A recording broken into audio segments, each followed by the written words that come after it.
Hello, this is your boy Miguel for the Mobile Mechanic 757. I just replaced an alternator on this Camry.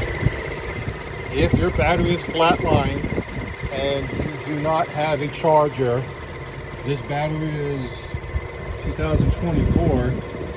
I don't know if they're going to let them change the battery under their warranty, but if you have changed your alternator, you must replace the battery if your battery is flatlined. Unless you have a charger at home, which most people do not have a battery charger at home, you must change the battery when you change the alternator. The alternator actually charges the battery runs the vehicle.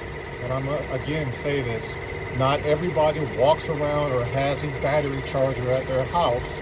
So I already know what the comments are going to say, but we're talking about ordinary customers who didn't have all that stuff.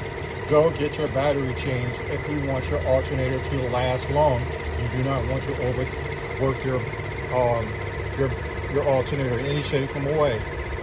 Everybody does what they do differently, but I'm here for the customers. If you like this video, please like, subscribe, and share. Thank you.